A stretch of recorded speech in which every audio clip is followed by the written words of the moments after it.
Casemiro jadinya sendirian di sini. Casemiro tuh sering dalam posisi sendirian ketika bola hilang karena penyerangnya ini terlalu flat kalau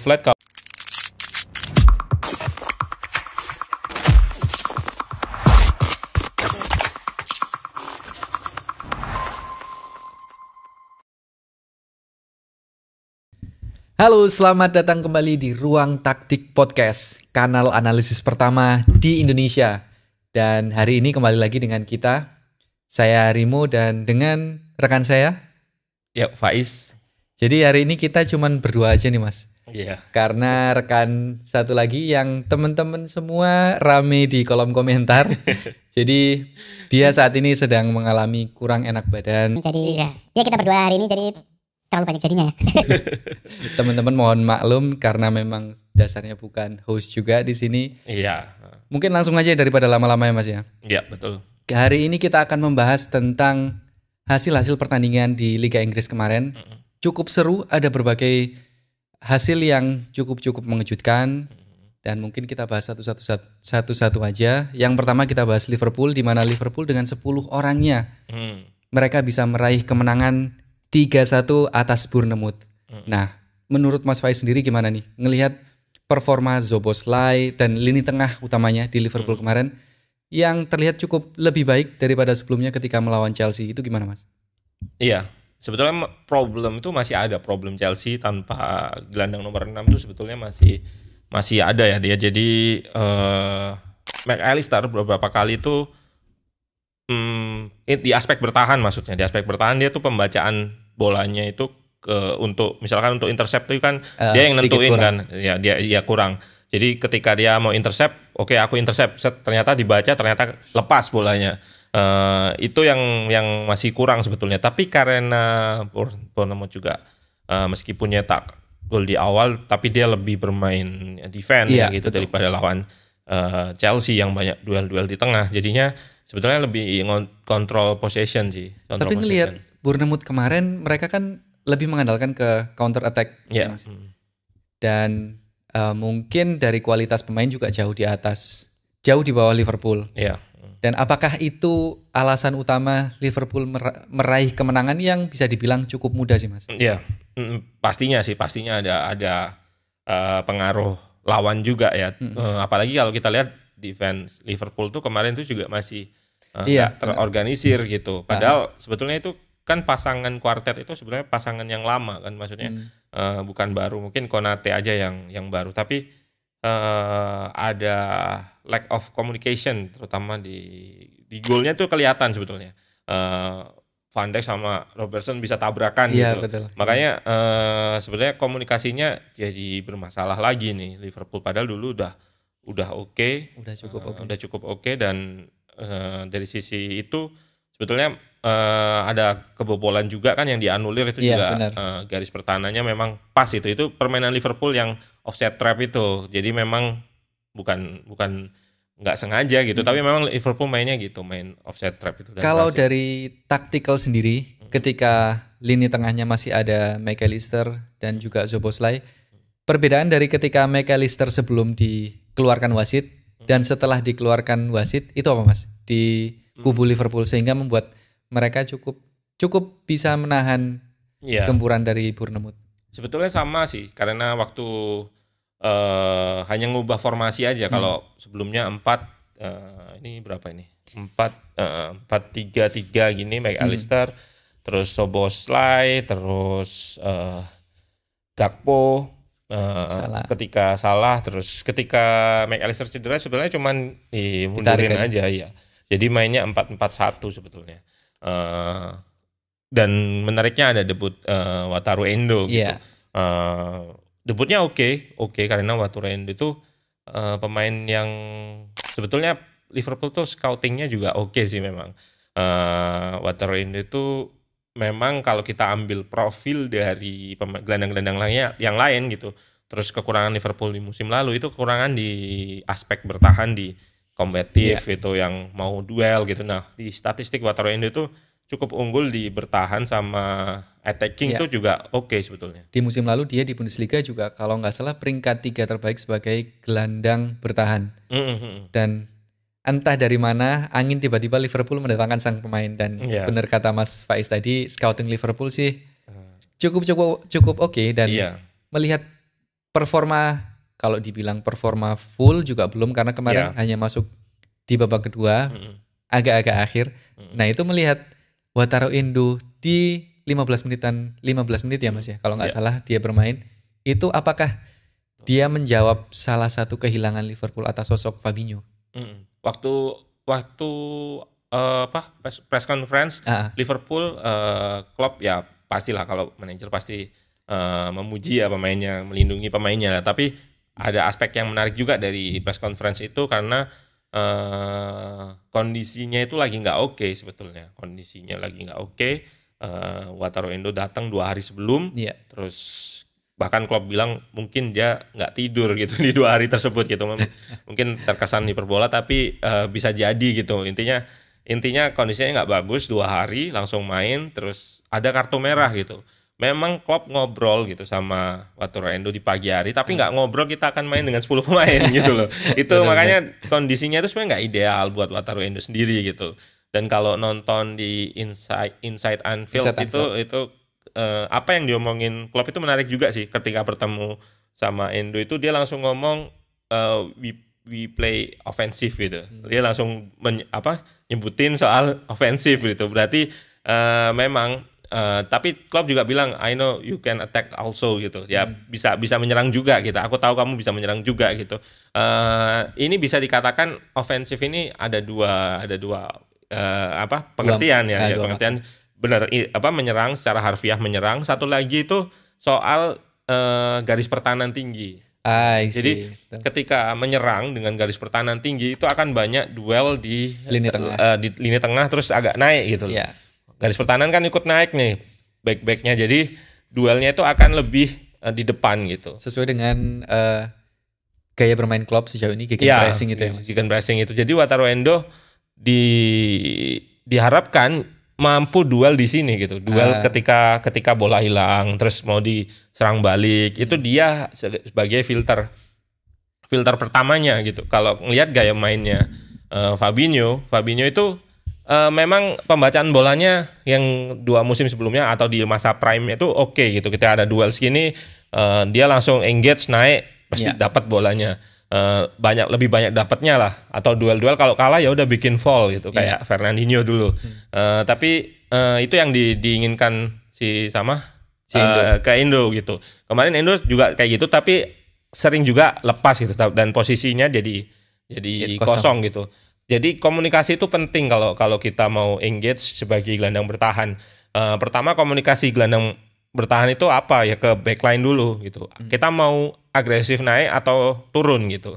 Kalau agresif naik ya udah Wataru Endo berarti ikut naik. Nanti backline-nya akan jadi covernya dia. Ketika bola lepas, oke lah lepas tapi kamu dekat sama backku gitu. Tapi kalau komunikasinya jelek gitu, ini turun dan Endonya naik, dilewatin, udah langsung ke expose ini gitu. Jadi ruangnya tuh lebih banyak kalau ininya turun gitu. Makanya kalau Klopp itu inginnya itu bertahan langsung di depan. Makanya nggak ingin ini diekspos dulu kan posisinya siapa, Trent misalkan udah naik ke depan. Caranya gimana? Rebut bola segera mungkin. Jangan sampai dia langsung umpan ke sini gitu. Intinya gitu sih. Meminimalisir pergerakan lawan di area tersendiri gitu ya Mas. Iya, di area sendiri. Nah, dengan Endo kan udah berkepala 3 Mas. Sedangkan Liverpool memang kehilangan sosok pemain inti Fabinho dan juga pemain senior mereka Henderson dan Milner. Dengan kepala 3 Endo, dengan posisi yang sama dengan Fabinho. Apakah memang Klopp mendatangkan Endo yang dicari adalah tidak hanya pola permainannya saja, tapi juga sisi kepemimpinannya, karena dia kapten Jepang juga kan Mas? Kapten Jepang, kapten Stuttgart. Mantan kapten Stuttgart. Nah, apakah itu memang yang dicari Klopp? Karena pas di press conference atau kalau nggak salah pernyataan Klopp, dia bilang salah satu yang disukain Klopp tentang Endo adalah bahwa Endo bisa berbicara multibahasa. Jepang, bahasa Inggris fluent, bahasa Jerman, dan saya lupa bahasa satu lagi apa. Nah, apakah itu memang yang sosok ini nih yang aku butuh pemain senior di posisi yang memang kurang. Jadi aku mendatangkan Endo ini. Kemungkinan kalau untuk jadi kapten sih enggak dulu karena ada di situ ada sosok Van Dijk. Tapi Van Dijk.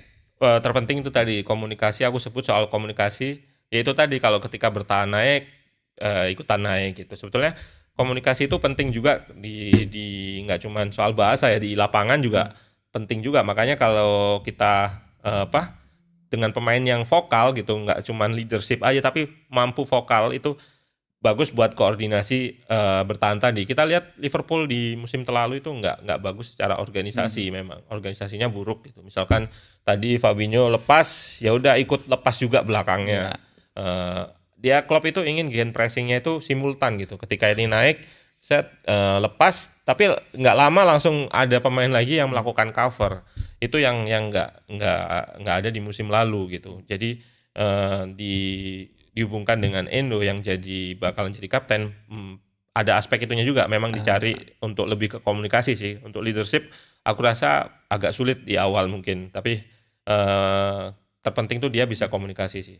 Terakhir nih Mas, dari pertandingan Liverpool kemarin, apakah dari sisi Mas Faiz sendiri sudah merasa oke, Liverpool tidak akan mendatangkan pemain tambahan lagi, atau memang dirasa dari 2 laga awal kemarin meskipun sudah ada Endo, masih perlu satu atau bahkan 2 tambahan pemain baru lagi Mas di Liverpool melihat 2 pertandingan awal? Sebetulnya untuk berkompetisi yang Liverpool sekarang, kita tahu Liverpool nggak lolos ke UCL itu sebenarnya cukup. Tapi kita nggak tahu ya, nanti ketika ada pemain cedera pastinya bakalan kurang gitu, Tapi yang menarik ketika Liverpool juara itu justru ketika dia mampu mempertahankan starting line up-nya gitu. Iya, waktu tidak itu terlalu banyak perubahan. Nggak ada banyak perubahan. Bahkan pemain-pemainnya tuh menit bermain tuh bisa sampai tembus 4.000-an gitu. 4.000 menit bermain, dan itu menarik sih karena waktu itu Van Dijk itu juga berterima kasih itu langsung ke staff medisnya, staff staff yang jaga kebugaran dia lah. Bahkan Hendo itu pernah diganti di menit 60 gitu. Dia bilang aku masih bagus gitu, tapi ternyata sama staffnya itu udah dikalkulasi, kamu menit 60 nanti buat pertandingan selanjutnya kamu bakal kuat sampai sekian gitu. Jadi sampai segitunya Liverpool waktu juara itu. Jadi tapi untuk ngulangin itu sepertinya agak susah. Memang bagusnya kalau tim nggak berubah itu chemistry dapet, karena nggak ada pemain yang dicopotin banyak. Terus tapi mempertahankan untuk nggak cedera itu ya sulit kan, memprediksi cedera atau ini nggak tahu apa di lapangan. Tapi kalau posisi memang kalau menurutku di kiri udah ada Robertson sama Kostas, Tsimikas ada, dan di depan tuh sebenarnya Liverpool penuh sih, penuh. Jadi Luis Diaz di sini sekarang, Jota, dan ada Gakpo yang bisa main di sini, Nunes juga bisa main di sini, tinggal Salah. Dan aku nggak tahu sih Salah apakah beneran transfernya itu mau ditawar itu. Kalaupun di transfer sebetulnya juga itu tadi lini depannya tuh masih bagus sih, bagus. Makanya nggak, menurutku di Szoboszlai sama McAllister ini penggantinya tinggal, tapi kan ada pemain-pemain yang lain kayak Elliot, terus Chris Jones. Ya itu cocok memang buat backup player lah ibaratnya. Sama mungkin satu kenapa menurutku Liverpool tidak semenakutkan beberapa tahun lalu adalah karena lini depannya sekarang kan Jota, Nunes dan Gakpo bisa dibilang tidak sepintar Bobby Firmino ya Mas. Sejenius. Yes, betul. Jadi bisa jadi sosok ini yang belum didapatkan Klopp sih. Betul.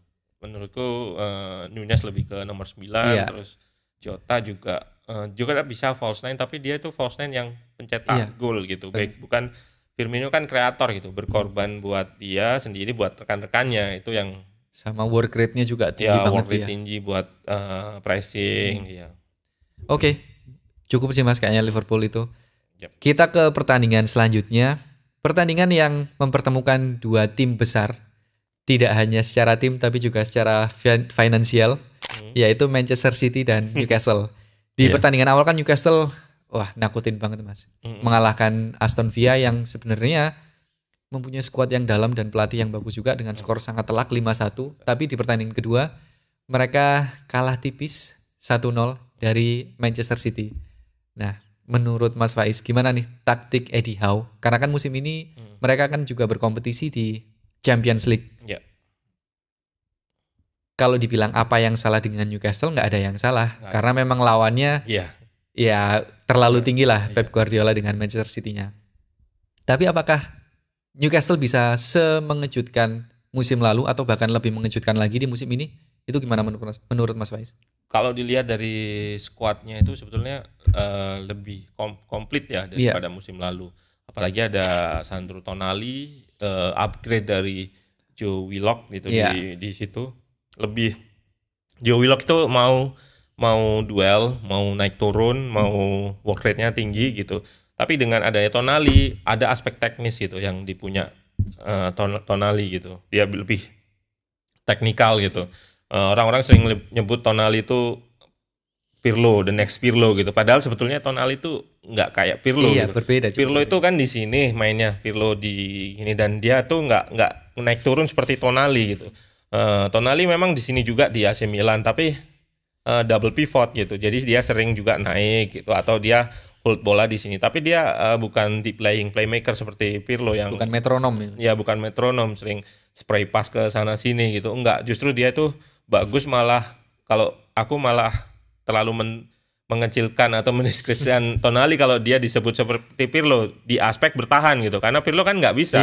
Dia di cover sama Gattuso. Sebenarnya Tonali enggak. Dia bisa sendiri, duel sendiri itu sendiri. Terus dia tipikal box to box, dan ini langsung ditunjukkan di match pertama dia bisa cetak gol gitu loh. Itu menunjukkan kalau Pirlo kan daerahnya di luar. Kalau box to box itu ya dari box penalti ke box penalti lawan. Jadi artinya ikut bertahan sama ikut menyerang juga, sampai masuk ke boxnya lawan. Itu salah satu kepingan puzzle. Ya bukan terakhir sih, tapi intinya ada upgrade di situ.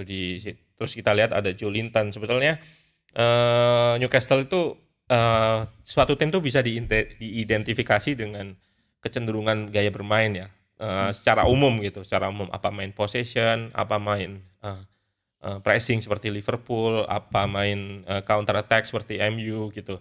Nah, Newcastle itu kombinasi antara pressing sama counter attack juga, ada serangan quick transition juga, serangan cepat gitu. Pressingnya apa? Karena di tiga ini gelandangnya petarung semua. Bruno Guimaraes memang diambil aspek di build up-nya sih, di possession gitu, bangun serangan dia bagus, passing-passingnya. Tapi dia bukan pemain yang malas buat bertahan juga. Bisa dia bertahan. Terus sayapnya Garden sama Almiron itu juga sayap yang cepat. Terus ada Isak, ada Wilson di depan. Makanya itu pemain cepat juga. Isak itu cepat juga dia untuk serangan transisi, kencang juga meskipun dia tinggi gitu, kurus tinggi gitu, dia cepat. Makanya dua itu sih identitas Newcastle tuh sebenarnya pressing, main pressing ketat, dan menariknya Newcastle tuh bisa switch gitu ke nggak kayak Klopp. Kayak Klopp kan proaktif terus pressing sampai menit terakhir gitu. Entah timnya kecapean atau apa, intinya proaktif menyerang. Tapi kalau Newcastle nggak, biasa kalau menang tuh main low block juga bisa dia.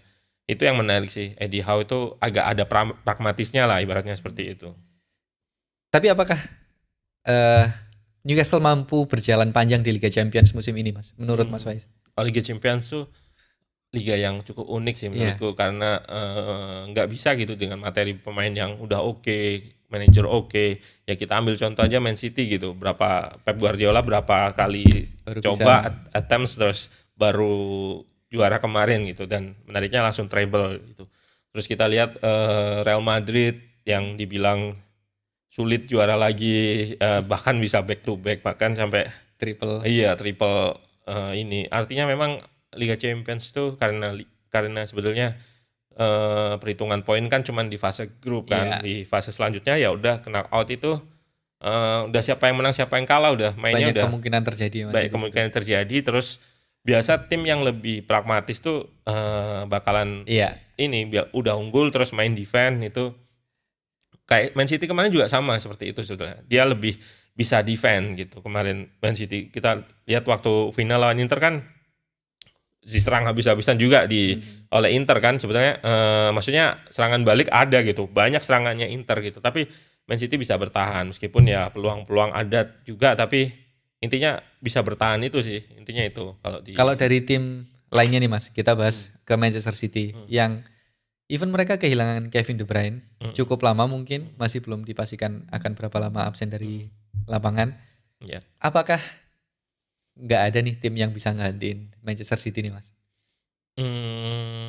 Agak sulit sih memang, karena mungkin kalau kita lihat pesaing di Eropa gitu, kita lihat ya paling kuat Real Madrid sebetulnya. Real Madrid terus Bayern Munchen, itu dua tim yang cukup ini ya, cukup sustain gitu ketika penampilan di ajang kompetisi di UCL resmi gitu. Kalau Newcastle kan intinya masih awal tadi ya, masih mentalnya belum tentu bisa kebentuk, karena faktor mental juga pengaruh gitu. Selain taktik, menurutku Man City bakalan dapat saingan Real Madrid sih, yang musim ini dapat Bellingham itu cukup bagus sih menurutku. Di lini tengahnya sangat dalam sih Mas. Mereka bisa bermain dengan pressure yang cukup panjang dengan kedalaman squad yang mereka tinggal pilih mau pakai siapa. Ada Tchouaméni, Camavinga bahkan sekarang bisa bermain sebagai bek kiri. Terus ada tambahan Bellingham itu, waktu aku bikin analisis Bellingham itu fans Real Madrid agak skeptis sebetulnya. Nanti ini aja gitu, nanti apa kayak flop, mungkin kena Hazard kali ya, sama Inggris, sama mungkin dari itu, mungkin kayak gitu. Tapi aku udah highly rate dia gitu, udah memuji dia tinggi. Memang dia bukan tipikal yang kayak Modric yang bisa mengirimkan bola dari sisi yang kadang nggak terpikirkan. Iya, nggak terpikirkan. Terus teknik-tekniknya, skillnya itu kan nggak kelihatan. Kalau Bellingham kan nggak terlalu yang show off gitu. Sebetulnya dia lebih sepak bola yang lebih ini nggak sih Mas? Lebih mirip permainan, lebih mirip Busquets, tapi dia lebih kompleks, lebih bisa bermain. Kalau Busquets kan dia lebih gimana cara berpikir cepat buat memainkan bola dari belakang ke depan, mengatur tempo, ritme. Bellingham kan menurutku tidak sepintar itu, tapi dia mempunyai skills yang lebih kompleks daripada Busquets. Kompleksnya itu lebih di bertahan sama menyerangnya sebetulnya. Kalau Busquets kan bertahannya ya kita tahu, terus menyerangnya juga terbatas kan. Artinya dia cuma kirim passing aja. Tapi kalau Bellingham kan bisa jadi second striker juga, bisa nomor 10 gitu, false nine juga bisa dia. Itu yang membedakan. Oke, itu dulu dari Manchester City kontra Newcastle. Lanjut nih Mas. Pertandingan yang entah kenapa Chelsea lagi dan lagi pertandingan pertama banyak nih yang optimis. Chelsea musim ini kayaknya akan membuat sesuatu gebrakan, mulai dari taktik, mulai dari permainan. Tapi kemarin diobrak-abrik oleh West Ham United. Itu gimana nih Mas? David Moyes dan pasukan-pasukannya bisa mengobrak-abrik Pochettino dengan pasukan mahalnya. Sebetulnya secara permainan ya, kalau dibilang obrak-abrik sih, aku bukan ngobrak-abrik sih sebetulnya, lebih bertahan ketat, terus secara permainan malah pasif sebetulnya. Cuman pertahanannya tuh yang nggak bisa ditembus sama Chelsea, dan diobrak-abriknya di fase bertahan gitu. Kenapa 1 versus 1 itu backnya itu nggak bisa satu striker loh. West Ham tuh menyerang cuman pakai 1 sampai 2 orang gitu. Antonio terus Bowen juga itu nggak bisa ngentiin Bowen gitu loh. Padahal dia bukan striker, tapi memang juga cukup cepat juga sih. Intinya itu 1-2 orang pemain tuh nggak jalan secara aksi individunya gitu. Individu bertahannya tuh nggak jalan. Apakah itu karena sisi usia back Chelsea, Thiago Silva, dan juga Colwill kan enggak. Ya, kemarin Colwill yang malah yang sering nggak bisa 1v1 itu, bisa 1v1 sama Bowen. Sebetulnya ya nggak faktor usia sih. Menurutku ini juga menjawab gitu. Ternyata ada kelemahan gitu si Colwill. Kalau kita lihat kan kemarin kayak umpannya bagus dan segala macam. Ini ketika lawan tim yang counter gitu, tim yang counter itu kan mengharuskan back bertahan pakai mundur. Jadi dia bertahan tuh dinamis gitu. Mundur gitu kan sulit sebetulnya. Kalau kita praktekin sendiri, kita punggung kita ngadep ke gawang dengan mundur, ya speed kita kurang. Tapi kalau kita balik badan, otomatis nggak bisa ngelihat lawan gitu. Jadi harusnya memang body shape-nya itu harus sedikit serong. Tapi serong pun kalau dipindah-pindah ke kiri ke kanan, dia harus cepat kiri kanan juga berpindah juga kakinya. Nah itu yang menyulitkan back sih sebetulnya. Apakah itu karena emang Colwill sebelumnya di Brighton dia dipasang sebagai center back kan Mas? Iya center back. Tapi di Chelsea kan mereka memakai 3 back waktu kemarin. Thiago Silva di tengah, kiri Colwill, kanan kalau nggak salah Gusto ya Mas ya? Malo Gusto sebelah kanan lagi. Kanan lagi, yang jauh ya? Iya kanan jauh, satu lagi aku lupa si Disasi kayaknya. Iya benar, Disasi benar. Nah jadi, apakah dari posisi sebelumnya center back terus tiba-tiba kan agak geser nih ke kiri. Jadi iya sih sebetulnya berpengaruh juga pastinya, tapi nggak sebegitu signifikan karena sebetulnya masih ditaruh di kiri, kecuali kalau dia ditaruh di kanan dia bakalan bertahan lebih banyak dengan kaki nggak kuatnya gitu. Tapi kalau di kiri sama-sama di sini di Brighton di sini gitu lebih ke tengah, kalau di Chelsea agak bergeser ke sini.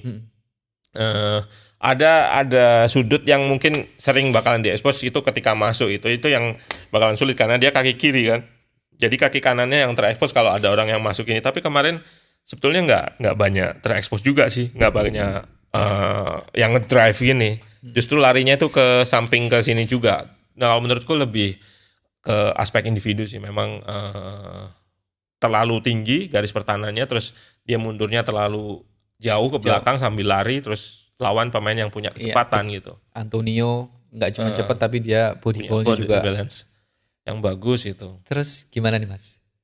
2 pemain termahal mereka, Enzo Fernandez yang gagal penalti dan menurutku di lini tengah dia tidak terlalu solid seperti pertandingan pertama, dan juga Moises Caicedo yang menjalani debut yang sepertinya nggak akan pernah dia lupakan, memberikan penalti untuk lawan dan juga statistiknya cukup buruk di pertandingan awalnya. Itu gimana Mas? Sebenarnya aku mau ngomentarin hampir semua aspek pemain ya, semua aspek penyerangannya ya, aspek serangannya sih sebetulnya. Antara kalau Caicedo mungkin dia kesalahan di aspek bertahan juga gitu. Ternyata dia pengambilannya lambat dan terjadi penalti. Tapi yang bikin Chelsea sulit sebenarnya kan aspek serangan, dia nggak bisa cetak gol itu kenapa? Karena satu, West Ham tuh kan pakai banyak pemain yang di belakang. Nah Chelsea itu kesulitan untuk harusnya menyerang itu. Chelsea itu seringnya kemarin crossing gitu. Tapi crossing yang dikirimkan ini misalkan West Ham yang merah, Chelsea kuning, crossing itu dikirimkan ke pemain yang sebetulnya udah siap bertahan gitu, udah siap menghalau gitu loh. Siap menghalau. Jadi gini, sulitan lawan low block itu kan mereka itu udah sigap gitu. Sigap untuk menghalau bola. Dan mereka kebanyakan itu lebih statis gitu. Benar. Itulah kenapa ketika Sterling coba drive, mereka nggak siap. Karena Sterling kan punya eksplosivitas. Dia ngedrive sampai masuk berapa kali, 3 kali. Pemain kalau nggak salah, itu langsung dia kalau nggak salah cutback, tapi Chilwell nggak bisa waktu itu. Nah ketika orang statis kena orang eksplosif kayak Sterling, mereka kaget. Makanya Sterling itu sebenarnya pemain yang udah dididik sama Pep ya. Dia udah sering lawan low block kayak gini. Makanya dia sebenarnya punya itu caranya. Makanya dia kemarin pemain yang paling oke di sisi penyerangan. Nah, salahnya Chelsea nggak punya pemain selain punya Sterling. Kalau kita lihat ada Hazard. Nah, Hazard tuh apa? Dia bisa bermain di ruang-ruang sempit. Terus dia jadi magnet ke pemain lawan. Kalau ada pemain yang bisa jadi magnet, otomatis pertahanan yang statis siap nerima tadi ikutan gerak nih. Ikutan gerak, minimal bergeser, baru eksekusinya nanti mungkin cutback atau dia masuk atau cutback atau seperti Sterling atau crossing gitu. Nah, crossingnya Chelsea kemarin ketika ini udah siap gitu loh. Harusnya memang digerakin dulu. Misalkan di sini ini salah satu contoh set play aja sih. Ada pemain yang nerima bola di sini misalkan kepancing semua, ngambil pemain ini jago nerima bolanya. Misalkan ambil contoh Foden lah. Terus kepancing gitu. Nah, dipancing kemudian digiring terus sama Foden diubah ke sini, otomatis kan dia ada gerakan kan, ngikutin ini kenceng, ini turun kan. Nah, posisinya ini masih kalau di bahasa taktikal tuh masih unbalance gitu. Belum balance kayak tadi. Tadi ini shape-nya balance nih. Kalau di crossing enak dia. Kalau di crossing, nah kalau Chelsea bisa bikin unbalance lawan dulu misalkan dengan pemain tadi, salah satunya itu ya, salah satu aja. Di crossing mereka harus masih lari posisinya. Dia ini harus lari. Jadinya ketika nerima crossing tergantung arah crossingnya juga nantinya. Intinya mereka nggak dalam posisi siap untuk nerima crossing. Nah itu perbedaannya kalau dibanding Man City itu bisa bikin lawan unbalance dulu. Caranya dengan pemain-pemain yang kreatif tadi. Terus bisa punya resistansi pressing tinggi, dan itu resistansi pressing tinggi itu semua Man City itu bisa kayak gitu. Enggak Julian Alvarez, enggak Haaland, terus Foden, apalagi Foden, ada Bernardo Silva, itu semua pemain tuh bisa dribble terus diikuti dua pemain, tahu-tahu lepas gitu satu. Berarti intelijensi pemain itu yang belum dipunya dari pemain Chelsea itu. Intelijensi terus resistansi pressing itu berkaitan sama ketenangan sebetulnya. Tapi ketenangan itu harus dilatih juga. Kalau Pep Guardiola kan latihannya yang paling terkenal kan rondo itu. Rondo kita lihat yang ngejar itu juga nggak boleh sekedar ngejar kayak kita kucing-kucingan di fan football gitu kan. Itu harus benar-benar ngejar. Jadi pemain dikejar, pemain yang lari punya speed, mereka udah terbiasa gitu di latihannya. Jadi itu yang salah satu aspek yang belum plus juga. Yang belum ada di Chelsea sejauh ini ya. Di Chelsea. Dan kemarin siapa? Chilwell pasti dia pakai lari gitu. Kalau misalkan dia punya bola, dia pakai larinya buat lepas dari satu pemain ini. Nggak misalkan nggak kayak Hazard masuk, gitu.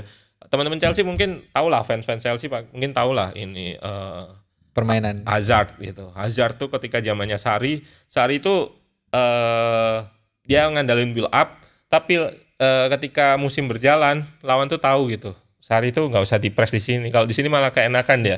Tunggu aja di sini gitu. Akhirnya semua main ketemu Chelsea udah main di belakang aja nunggu. Dan pemain yang sering stand out, sering nyelamatin dalam tanda kutip Chelsea itu Hazard aja sendirian.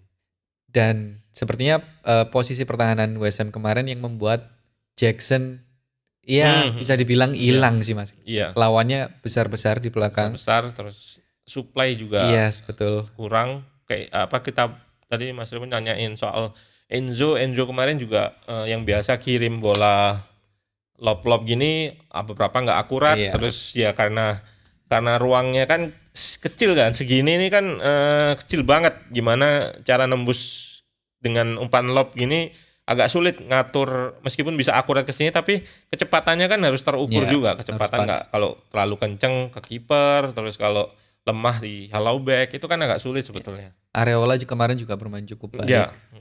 Entah ngomong tentang West Ham, musim ini kan Areola yang menjadi pilihan pertama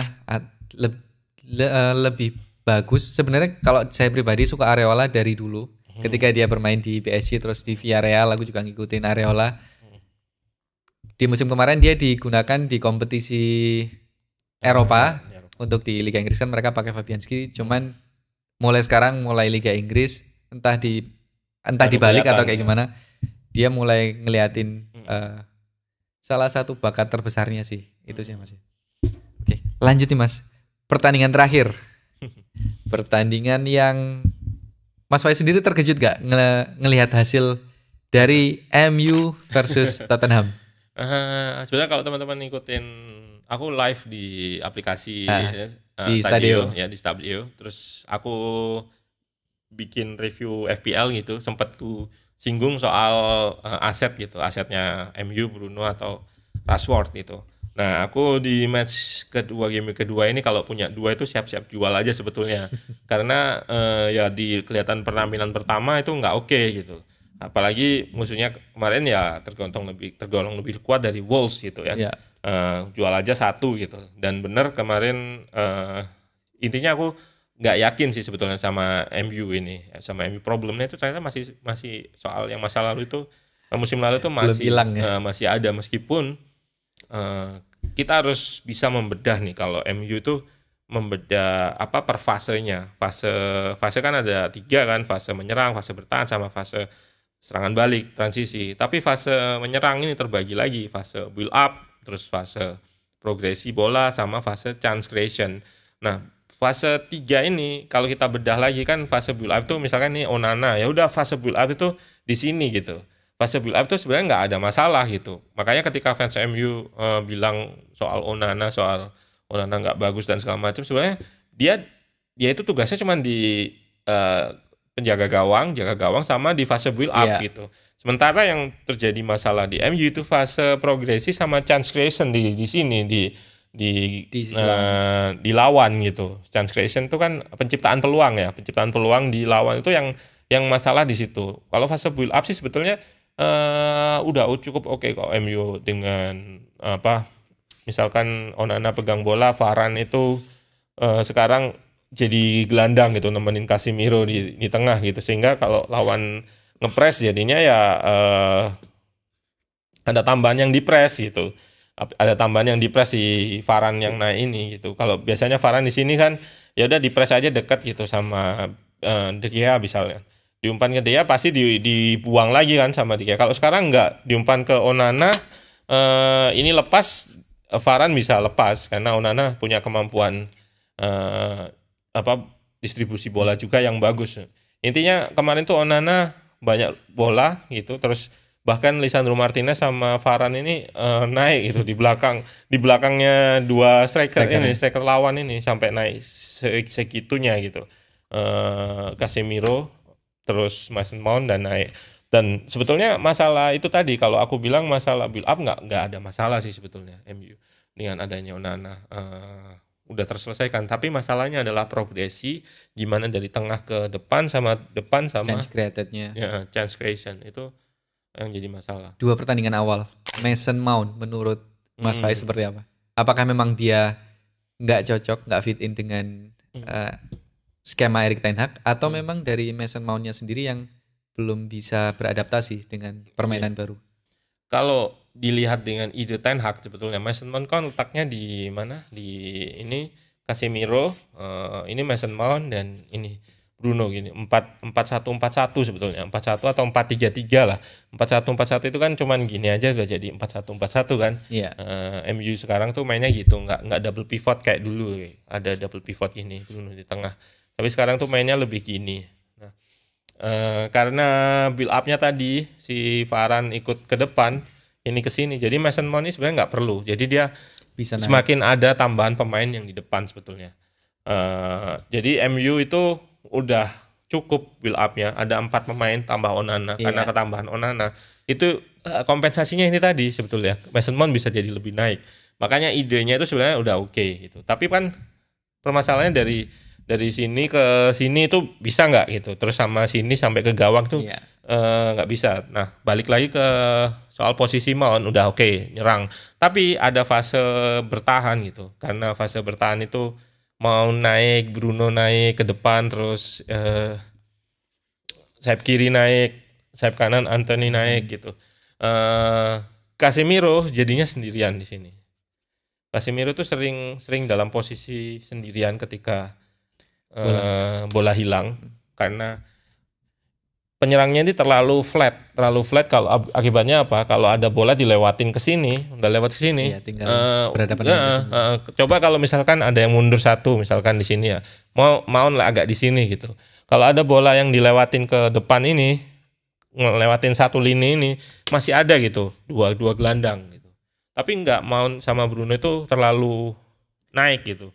Terus kadang Wan-Bissaka juga bantu naik meski banyak di tengah, atau Shaw naik. Idealnya sih sebenarnya bisa dengan Shaw invert gitu, bantu Casemiro di tengah, tapi itu nggak kelihatan. Makanya Casemiro itu keteteran di tengah gitu. Masalahnya masih belum sama dengan tahun kemarin ya Mas ya? Masih dengan masalah yang sama. Sebetulnya tahun kemarin ada Eriksen yang di sini. Cuman Eriksen tuh daya jelajahnya tidak selebar. Nggak selebar ini, tapi dengan masalah kemarin itu kalau di sisi aspek bertahan sebetulnya nggak terlalu kelihatan sebetulnya.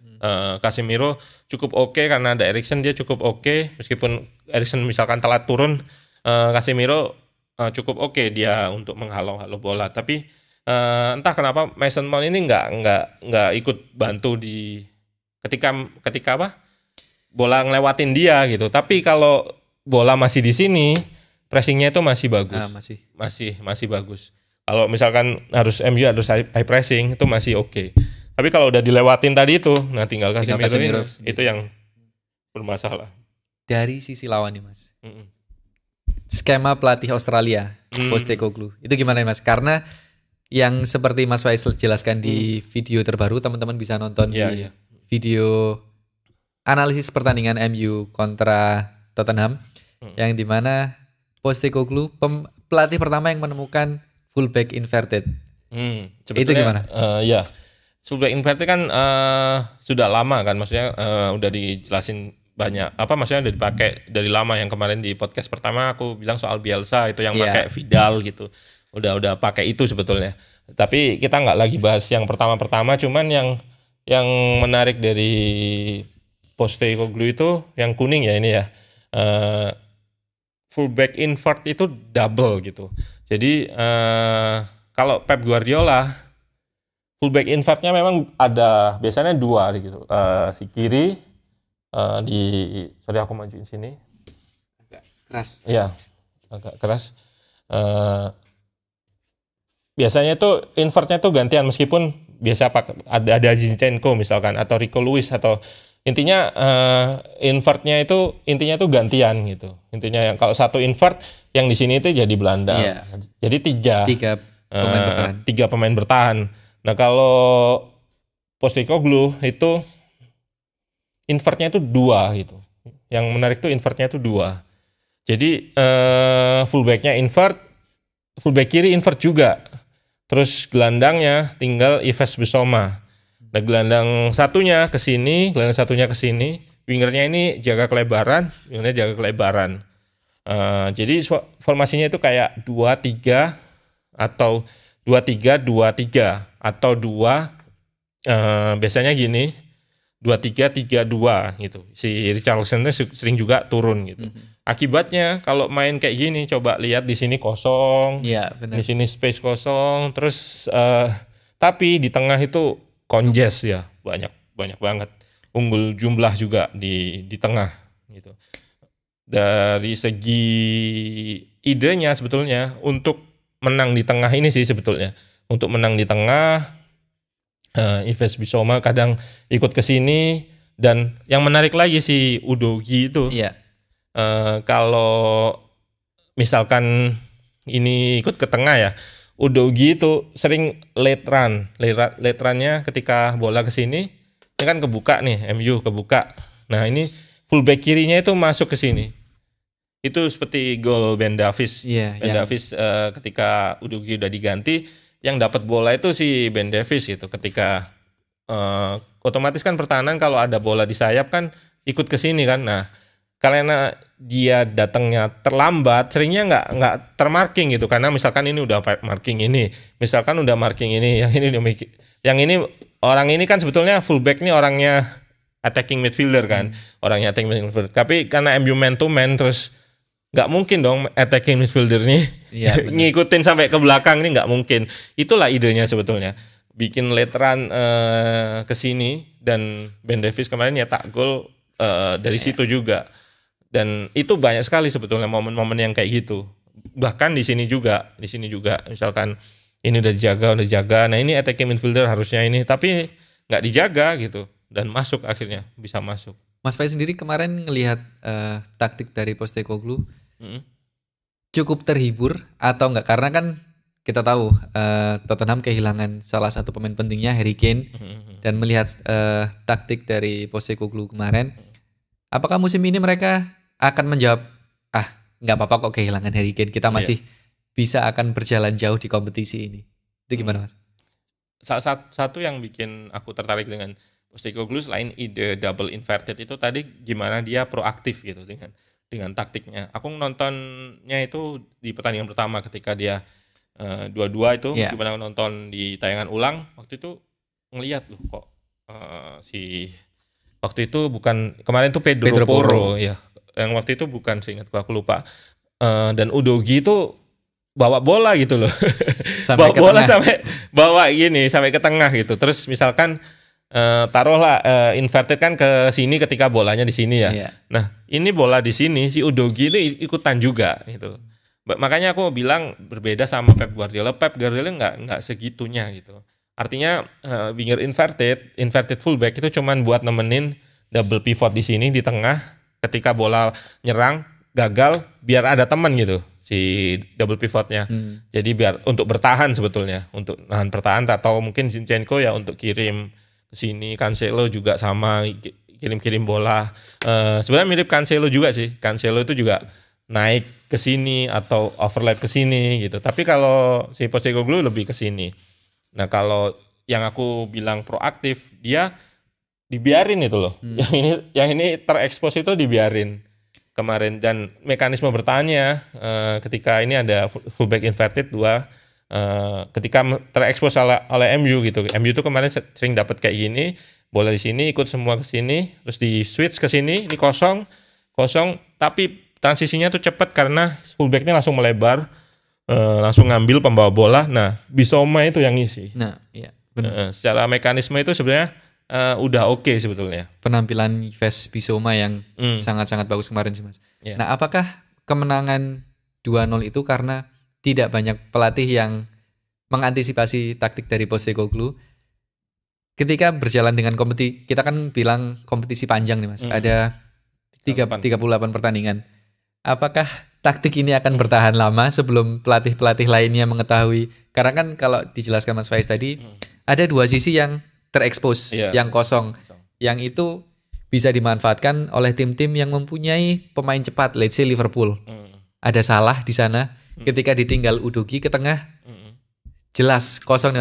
Salah juga sering melakukan cutback, sering masuk ke dalam. Nah, itu menurut Mas Faiz gimana? Memang bakalan terbaca ya dalam terbaca dan sebenarnya MU kemarin juga udah ngelakuin itu, tapi eksekusinya gitu. Eksekusi itu kan meskipun bisa baca taktik gitu. Misalkan di match ketiga tadi nanti lawan siapa gitu, intinya expose terus ruang itu gitu. Tapi untuk eksekusinya itu yang jadi masalah. Contohnya kayak tadi tuh Anthony kesini ternyata dia nggak cepet dan ada ini ditutup Romero, atau di sini ada Van de Ven juga yang lumayan cepet gitu. Jadi intinya eksekusi bakalan menentukan. Misalkan kalau Salah gitu bisa lepas dari sini, ya tinggal eksekusinya. Apakah dia udah cepet ke sana terus bisa nusuk langsung, atau ada teman lagi yang nerima gitu, nggak dijaga sama Bissouma. Intinya gitu sih. Intinya lebih ke terbaca. Tapi yang aku bilang soal proaktif tadi, Postecoglou bakalan tahu di itu sengaja. Memang dia udah tahu. Karena taktik tuh nggak mungkin nggak ada bolongnya. Pasti taktik tuh ada konsekuensinya.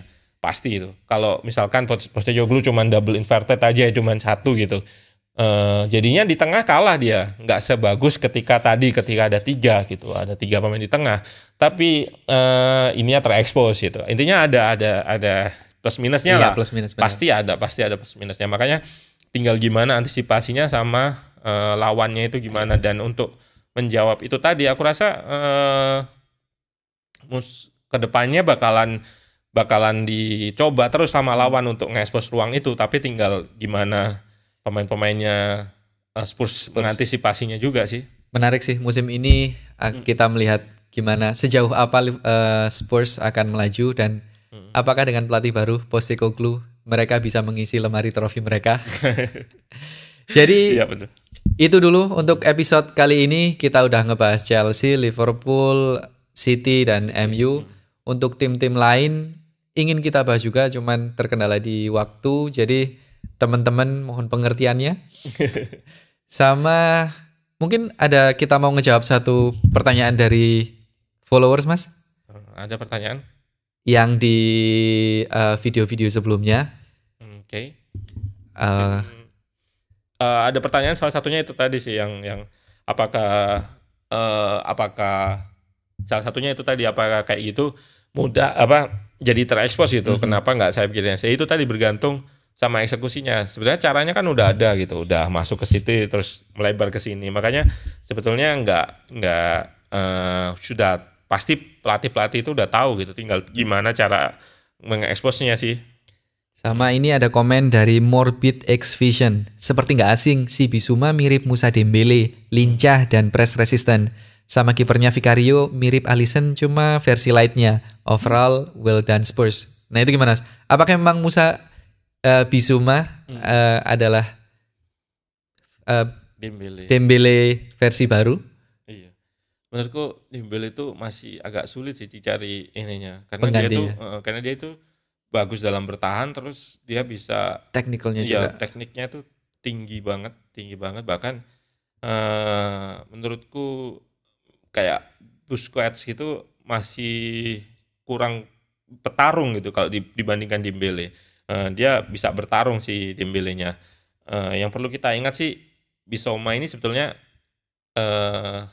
yang disuksesor sama Caicedo sebenarnya. Ya kan Brighton kan sebenarnya si Bissouma ini sebetulnya yang intinya gitu. Baru Caicedo baru gantiin lah tanda kutip setelah dijual gitu. Terus yang terakhir dari Arya Eka Wibowo 7098. Sekarang cara ngalahin MU gampang banget. Tinggal kasih overload di tengah, udah kelar. Itu area tengah diacak-acak. Itu sepertinya benar Mas ya? Sebetulnya benar. MU tuh waktu di podcast di pertama aku lihat turnovernya tinggi, bisa ngerebut di area lawan tuh tinggi gitu. Tapi seperti yang aku bilang tadi, kalau dilewatin yang lini depannya, pressing depannya itu biasanya tinggal Casemiro sendirian gitu. Lini tengahnya agak kesulitan sebetulnya untuk retain bola, menahan bola untuk misalkan duel udah menang nih, pressing udah menang, tapi untuk lanjutannya itu yang kadang bisa nggak dia kreasikan jadi sebuah shot gitu. Memang beberapa peluangnya itu sebenarnya musim lalu itu udah bagus, zaman Ole Gunnar Solskjaer itu rebut bola, transisi menyerang udah oke sebenarnya. Tapi kalau di awal musim ini belum kelihatan. Iya, masih belum. Mungkin masih belum klop ya Mas. Masih. Iya. Oke, mungkin itu dulu pertanyaannya yang bisa kita bacakan. Jadi teman-teman tetap komen di kolom komentar pertanyaan yang bisa kita jawab. Mungkin ada sesi nanti tersendiri kita jawab pertanyaan netizen sih Mas. Ya, karena banyak banget mereka yang bahkan komen mulai dari taktik Postecoglou, dia melakukan mulai dari di Jepang di Marinos dulu sampai bisa back to back J1. Dan menarik sih pertanyaan dari netizen. Ya, ada lagi Mas Faris? Kalau nggak ada, kita tutup episode hari ini, episode kali ini. Itu aja, kita tutup. Wassalamualaikum warahmatullahi wabarakatuh. Thank you.